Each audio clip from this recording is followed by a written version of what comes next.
I'm going to tell you something that every successful person has to do, including you. Believe it or not, every successful person in this world has jumped. I'm going to tell you what I mean by that. You are going to have to jump. You cannot just exist in this life. You have got to try to live. If you are waking up thinking that there's got to be more to your life than it is, man, believe that it is. Believe in your heart of hearts that it is. But to get to that life, you're going to have to jump. Now, I'll tell you why I call it jumping. See, God, when he created all of us, he gave every last one of us a gift at birth. He never created a soul without endowing them with a gift. You just got to quit looking at gifts as running, jumping, singing, dancing. It's more than that. It's if you know how to network, if you can connect dots, if you draw, if you teach. Some of y'all fry chicken better than anybody else, bake pie. Some of you cut hair, color hair. Some people do grass. I got a partner, man, who never wanted to go out with us because we stayed out too late. Come on, man, go out with. Now I got to get up early, mom, cutting Miss Johnson's grass. We kept laughing at this dude, cutting grass. How much they pay you? He got a landscaping company in Cleveland worth $4 million. Because all he do is cut grass. But he was gifted at it. I got a partner on a detail shop, make $800,000 a year detailing cars. He got 6 mobile trucks running around. $800,000 a year. All he do is detail cars. That's his gift. That's what he loved to do. You've got to identify that gift. Now listen to me. When you see people in life, when you're standing on the cliff of life and you see people soaring by, and you see people soaring, going to exotic places, you hear about them doing wonderful things. Maybe you look up the street and your neighbor just gets a car every year, every 2 years. You know, how is he doing that? Have you ever thought, maybe this person right here has identified their gift and is living in their gift? Because your Bible says, your Bible says your gift will make room for you. Your gift, not your education. You go get an education, that's nice.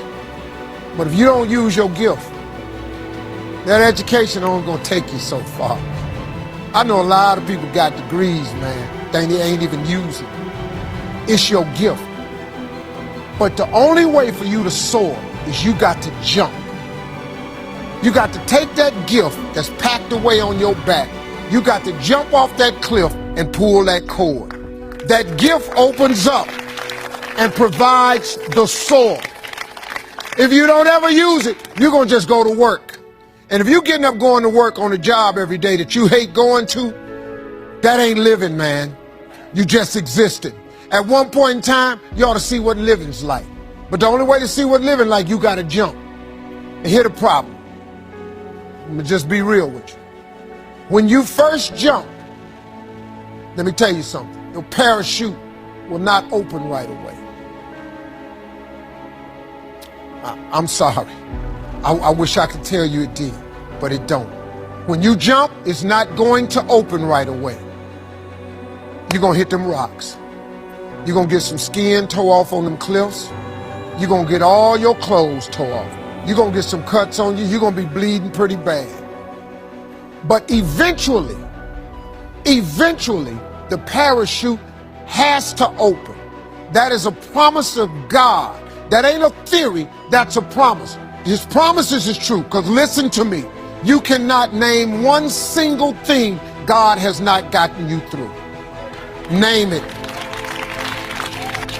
And if he ain't got you through it, he currently pulling you through it right now. And the living proof of it is you sitting in here. If he hadn't got you through it, you wouldn't even be here. So if he ain't never not got you through it, why would he not let your parachute open? It has to open, man. But it ain't, you gotta jump though.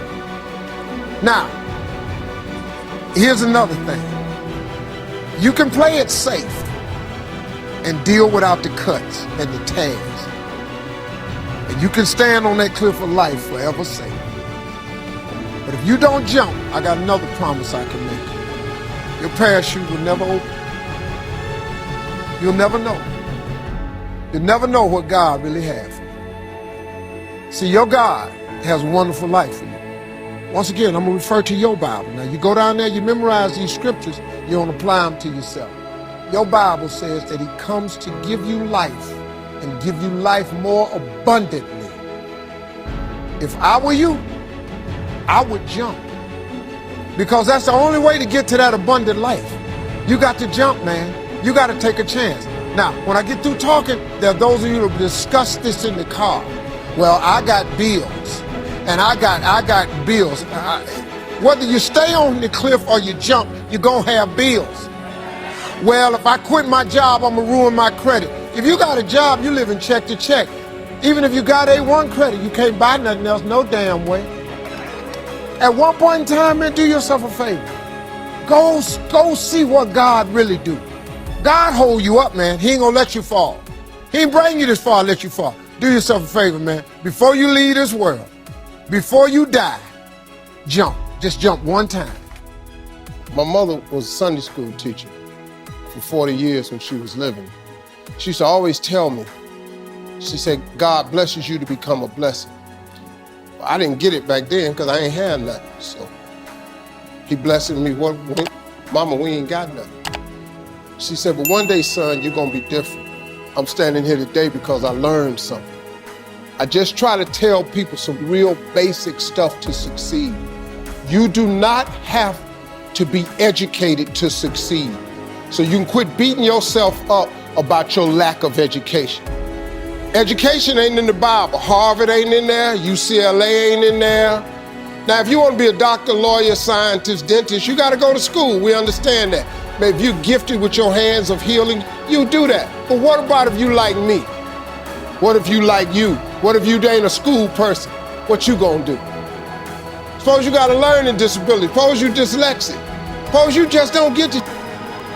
You know, I just didn't get math. Once you got past adding, subtraction, multiplication, and division, you lose me. I don't know. I only know what I know.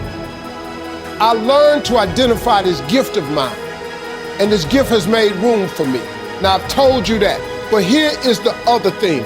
Once you identify your gift, now, like I said earlier, you don't gotta be rich to be happy. Maybe your goal is not to make $1 million. That's cool, but maybe you just need 150,000. Maybe you just need 200,000. I'm telling you, you have to write this information down. I don't care what church you go to, synagogue, temple, mosque. If you don't write it down, chances of it happening is slim. Could that be the one thing that's holding you back? If I'm telling you this, a dude with no education, I can't read a business periodical. My head will explode. I don't even know what they talking about. It's not what I do. Too many times, people have you focusing on your weaknesses. You're wasting your time. You ain't got to strengthen that. Work on what you good at.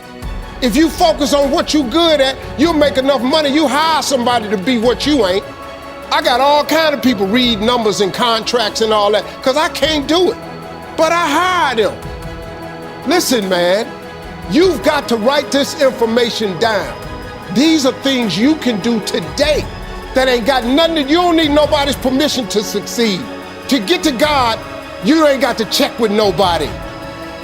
He available to you today. You ain't got to get cleared. His line ain't busy. You can talk to him right now. I do it all the time. That's how I got here. I'm telling you how you can get to where you're trying to go. I did it without nobody's money. All I did was identify this gift. I worked. I wrote all of my visions down. I read them every morning and every night. And I instilled them in my head. And every time I met somebody, they say, hey man, what you trying to do? I would tell them one of my visions. Somebody would always say to me, you know, I know a guy that's selling them things right there. You ought to talk to him. I started scratching stuff off my vision board. My vision board is so vast now. If I showed you what was on it, you wouldn't even believe it. If somebody who had come from the bottom and got to this position I'm in, told me that this is the way I would try. If I was you, I would try that. I bet you it'll work, though. Appreciate y'all.